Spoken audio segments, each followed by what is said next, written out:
Bonjour, salut, comment ça va, Lituanie? Sveiki, čia kažką Denkofe. Šiandien Liepos 14 ir pasaulis bus kupinas prancūziškų akcentų, nes šiandien yra Prancūzijos nacionalinė diena, Bastilijos diena. Na, nežinau kaip jūs, nusikelkite mintimis į Paryžių, į Prancūziją, kai ten keliavote, jeigu ne, būtinai tą padarykite, nors kartą gyvenime.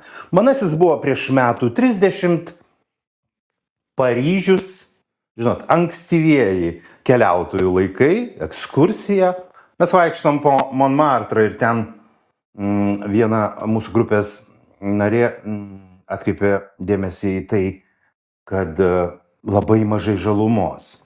O tos žalumos trūkumas dar pasireiškia ir tuo, kad šaligatviai, grindiniai, visi buvo nusėti tuo metu.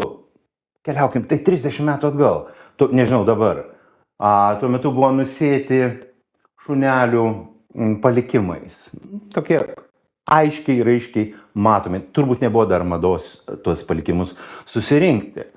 Ir štai minėtoji pakeleivė taip reagavo. Kaip taip gali būti? Visi kampai nušikti, o juk čia Paryžius. Taigi, sveiki susirinkę, aš Giedrius Ledas, mes pradedame mūsų šios dienos šventinį susitikimą. Paryžiuje saulė tekėjo 6:02 ir paryžiečiams ši diena, šventinė diena, pilna karinių paradų, susitikimų, linksmybių, žada net 36 laipsnius šilumos. Šiandien yra diena, kai jokio susilaikymo. Pusryčiams kruasanas prie kavos, pietums stiklas raudonojo, baltojo ar rožinio, kaip kas mėgstat, na, o vakare privalo rastis vietos romantikai su mylimuoju ir mylimąja, kaip kam patinka. O romantika turi būti paskendusi muzikoje ir šampanės regiono gėrimų. Taigi, čia Vilnius pasitikome 195 metų dieną ir tuoj rytoj vidurvasaris, o dabar ženkime į prancūziškas istorijas, į prancūzišką dvasią, pasidarykime savo šventę patys, nes jaunatis virš galvos, kada yra naktis, o saulė patekėjo ir Dievui garbė už tai. Sveiki atvykę, klausom, kasgi šiandien yra kalendoriuje.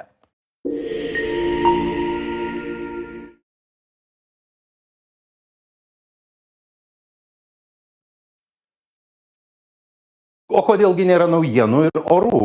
O todėl, kad šiandien galvojau, šitokią šventinę dieną dėrėtų padaryti lengvą naujienų detoksikaciją. Juolab svarbu pasakyti, kad tokių mega įvykių neįvykę, chaosas arba neramumai tęsiasi. Ir apie tuos svarbiausius dalykus mes pakalbėjome su jumis ir vakar, ir penktadienį. Tiesiog istorijos, jos yra įvairios, bet šiandien pabandykime nueiti tiesiog į dieną. Iš tikrųjų, mano sumanymas yra skirtas tam, kad jūs turėtumėt vietą šiek tiek pabėgti, pasimėgauti, seize the day, kaip sako anglai. Pajauskite tą dieną, pajauskite tos dienos įvykius, jų yra įvairių. Štai dabar kalendoriuje kaip tik tie keli, apie kuriuos noriu šnektelti. 1812 metai Vilniuje po iškilmingų pamaldų katedroje buvo pasirašytas Lietuvos didžiosios kunigaikštystės generalinės konfederacijos aktas. O šiuo aktu Lietuva formaliai deklaravo prisijungimą prie napoleoniškosios Prancūzijos satelito Varšuvos kunigaikštystės, dar tiksliau generalinės Lenkijos karalystės konfederacijos. Kitais žodžiais tariant, Lietuva kaip ir bando atstatyti LDK didybę, bet jau po Napoleono kepurę. 1867 metais švedų išradėjas Alfredas Nobelis pirmą kartą viešai pademonstravo savo išradimą – dinamitą. O 1923 Lietuvoje pradeda veikti pasienio policijos jūros apsauga. Pirmieji žingsniai saugant valstybės sieną jūroje. 1933 Vokietijos nacių vyriausybė uždraudė visas politinės partijas išskyrus nacionalsocialistus, save pačius. O 1940 metais Lietuvoje prasidėjo 2 dienas truksiantis sovietų valdžios organizuotas pseudo išrinkimas į taip vadinamąjį liaudies seimą. Šis seimas vėliau liaudies vardu paprašė prisijungti Lietuvą prie SSRO. O 1965 metais JAV kosminis aparatas Mariner 4 praskriejo pro Marsą ir atsiuntė pirmasis istorijoje artimas kitos planetos nuotraukas. O štai 2015, tą pačią Liepos 14 dieną, NASA zondas New Horizons pirmą kartą kosmoso tyrimų istorijoje priartėjo prie Plutono ir padarė tą patį, atsiuntė gražias nuotraukas.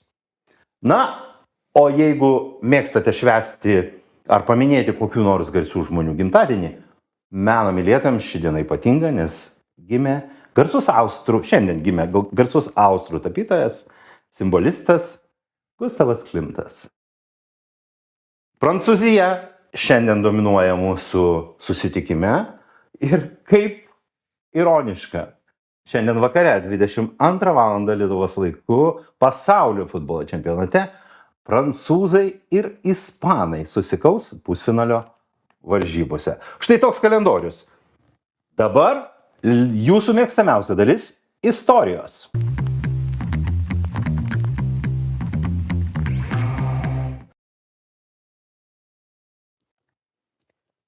Istorijos, aš jas vadinu tema dienai. Jūs galite pasirinkti, kuri tema arba kuri istorija jums pasirodo įdomiausia. Bet šiandien aiški, pagrindinė tema yra žinoma Prancūzija, kaip be jos. Ir iškart eikime prie istorinių įvykių. 1789 m. Liepos 14 rytą prie Bastilijos tvirtovės Paryžiuje susirinko įsiutusi minia. Jie tikėjosi ten, Bastilijos tvirtovėje, rasti parako. Buvo kalbama, kad kokie 250 statinių ten paslėpta. Ir ginklų. Nes bijojo, kad karalius Liudvikas XVI ruošiasi jėga išvaikyti neseniai susikūrusi steigiamąjį susirinkimą, kokių tai reikalų pareikalausiantį. Derybos su tvirtovės komendantu užsitęsė. Čia buvo tokia taktika, siekiant, kad nebūtų kažkokių didelių kovų su tvirtovės sargyba. Bet tai nedavė jokio rezultato. Minia nerimavo, kilo konfliktai ir aišku, kažkurią tą akimirką minia ėmė veržtis į tvirtovės vidų. Kilo susišaudymas. Žuvo beveik 100 žmonių ir galiausiai tvirtovė pasidavė. Įdomiausia yra tai, kad kai revoliucionieriai įsiveržė į legendinį karaliaus priespaudos simbolį, jie rado ne 100 politinių kalinių, o vos 7 žmonės.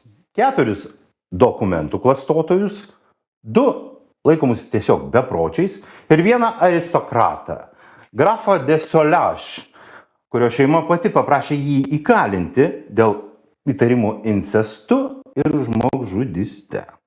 Dažnai šis aristokratas painiojamas su kur kas garsesniu Marquis de Sade.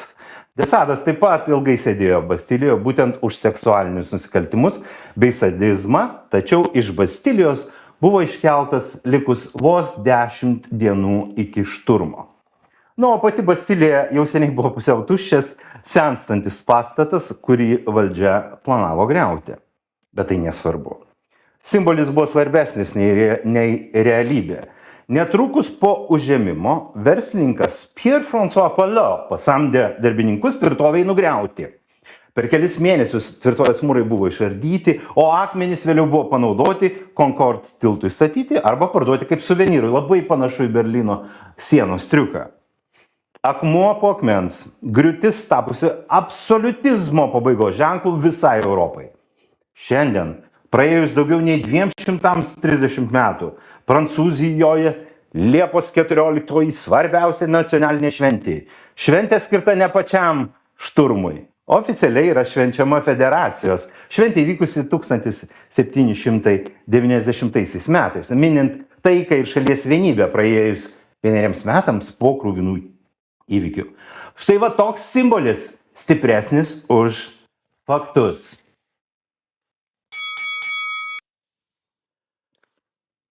Na, o dabar Prancūzija ir keliamės į 1865 metus. Prancūzas Edouard de la Ballie, visų frankofilų, aš labai atsiprašau už savo netobulą prancūzišką tarimą.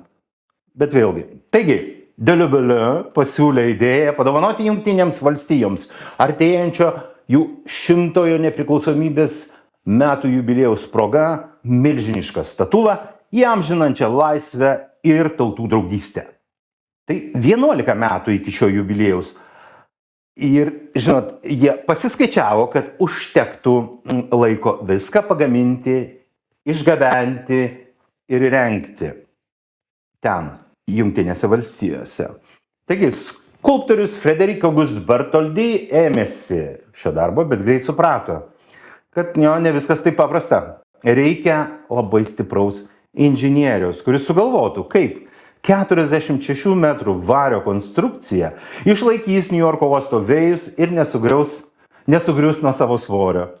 Ir čia į istoriją įžengia žmogus, kurio pavardė vėliau taps pačios Prancūzijos simboliu. Gustavas Eifelis. Tuo metu jis dar nebuvo pastatęs savo garsiojo bokšto. Tai vyks tik po keliarių metų. Taigi, statulą jis sukūrė revoliucingą karkasą. Ta konstrukcija buvo nestandi, o lanksti, leidžianti statulai lengvai judėti vėjyje, o vario apvalkalą taip konstravo, kad jis galėjo plėstis karštyje, nesutrukinėdamas. Laisvės statula iš pradžių buvo pilnai pagaminta ir surinkta Paryžiuje. Na, skulptorius Frédéric Auguste Bartholdi norėjo įsitikinti, kad visos detalės puikiai dera ir keletą metų paryžiečiai galėjo matyti virš miesto stogų dygstančią milžinišką varinę moterį. Tik po to, kai statula buvo visiškai baigta, ji buvo iškilmingai perduota JAV atstovui 1884 metų Liepos 4. Vėliau prancūzai statulą išardė į 350 dalių, supakavo į 214 medinių dėžių ir laivų išplukdė į Niujorką. Kai prancūzai atplukdė statulos detalės į Niujorką, paaiškėjo, kad amerikiečiai neturi pinigų postamento statybai. Projektas vos nežlugo, o dėžės su statulos dalimis liko stovėti uoste.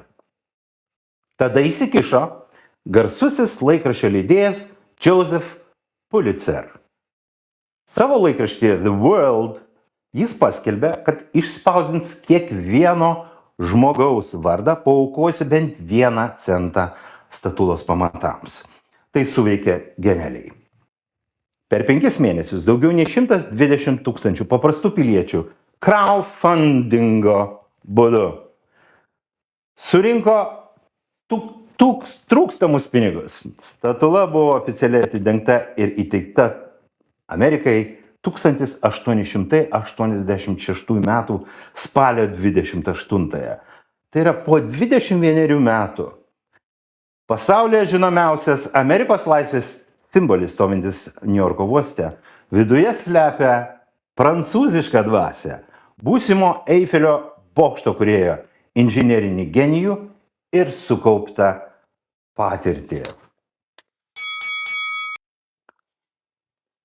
Na, o 1894 metais Prancūzijos armijos karininkas Alfredas Dreyfusas buvo klaidingai apkaltintas šnipinėjimu Vokietijos naudai. Byla vėliau žinoma kaip Dreyfuso afera padalino visą šalį į dvi priešingas stovyklas. Vieni tikėjo jo kaltumu, kiti nekaltumu. Šis skilimas atsispindėjo net sporto žiniasklaidoje. XIX amžiaus pabaigoje Prancūzijoje dominavo sporto laikraštis Le Velio, kurio tiražas siekia 80 000 egzempliorių. Laikraščio Le Velio redaktorius aktyviai ir atvirai gynė Dreyfusą. O tai supykdė priešingą nuomonę turinčius rėmėjus, stambius rėmėjus, tarp jų pramoninką Jules Albert de Dion, automobilių gamybos kompanijos De Dion Botton įkūrėją, ir Michelin padangų kompanijos įkūrėjus brolius Edouard ir André Michelin.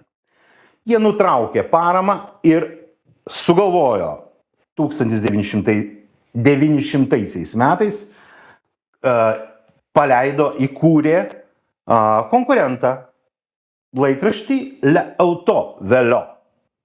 Vėliau tiesiog pervadinta į Le Auto.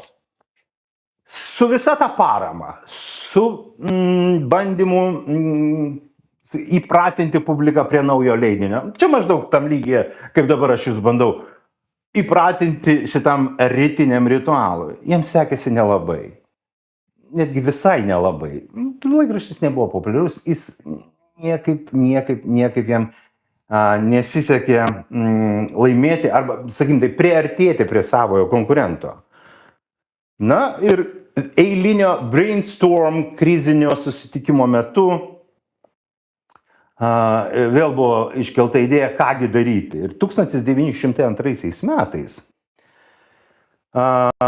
redaktorius Henri Desangres pasikvietė ne tik artimiausią ratą pasitarti, bet ir visą redakciją bei jų bendradarbius, kurie padėjo jiems su laikraščio leidyba. Ir jaunas žurnalistas, kuris nebūdavo kviečiamas į tokius susitikimus, Guillaume Lefebvre'as, pasiūlė paprastą, bet beprotišką idėją. Kelių dienų dviračių lenktynės aplink visą Prancūziją. Neva tai laikraštis rems šitas lenktynės, jas nušvies ekskliuzyviškai ir tokiu būdu pritrauks daugiau skaitytojų. Taigi pasaulyje garsiausios ir prestižiškiausios dviračių lenktynės gimė ne iš meilės sportui, o iš laikraščių konkurencijos. Ir kažkuria prasme, kažkuria dalimi iš politinio ginčo dėl vieno teisiamojo likimo. 1903 metais. Liepos 1 Paryžiaus priemiestyje Montgeron startavo pirmasis Tour de France. Na, projektas sulaukė milžiniškos sėkmės. Laikraščio Le Auto tiražas lenktynių metu išaugo daugiau nei 2, paskui 3, o galiausiai sužlugdė konkurentą Le Velio. Geltonieji lyderio marškinėliai, kuriais yra aprengiamas laimėjęs arba pirmaujantis dviratininkas, pristatyti maždaug 1919 metais. Ir jų spalva buvo parinkta būtent todėl, kad Le Auto laikraštis buvo spausdinamas ant geltono popieriaus. Iš pirmojo starto dabar persikelkime į mūsų dieną, 2026 Liepos 14. Kaip tik dabar. Lenktynių trasa rieda per Prancūzijos kalnus. Vyksta 10. etapas iš Aurillac į Le Lorient. Sunkus kalnų etapas, kuriame laukiama tiesioginės lyderių dvikovos. Tradicija kilusi iš konkurencijos ir bandymo į save atkreipti dėmesį gyva jau daugiau nei 100 metų.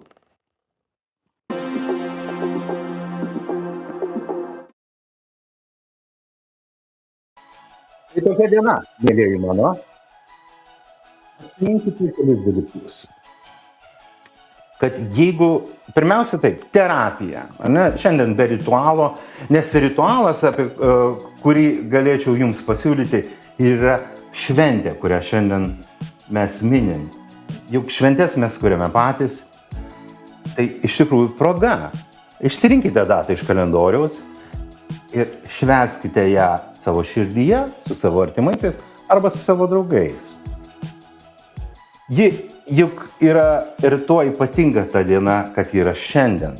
Ne rytoj, ne vakar. šiandien.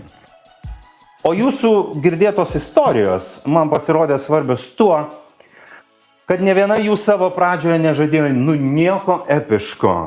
Bastilija buvo pustuštė tvirtovė, kurią valdžia jau planavo griauti. Eifelis buvo tik inžinierius, sprendžiantis techninę problemą. Ir krizėje atsidūręs laikraštis ieškojo originalaus būdo išgyventi. Ir vis tik, sugriautas pastatas tapo laisvės simboliu. Statula tapo laisvės ženklu visam pasauliu. Lenktynės, kurias šiandien čia akimirką stebi pasaulis ir stebi milijonai laisvų žmonių, kurie gali sau leisti tai pasirinkti. Laisvė nėra duotybė, ji yra dovana iš tų, kurie ją iškovojo arba apgynė. Prenumeruokite kanalą, būtinai prenumeruokite. Man yra džiaugsmas, kada jūs uždedat like. Visada smagu, kada jūs sugalvojat, kad nebeužtenka laikų, reikia, žinot, paremti kanalą pinigais, bet iki to dar nepriejom. Ilgas kelias. Svarbiausia yra iš tikrųjų jūsų dėmesys. Tai, kad jūs prisijungiat.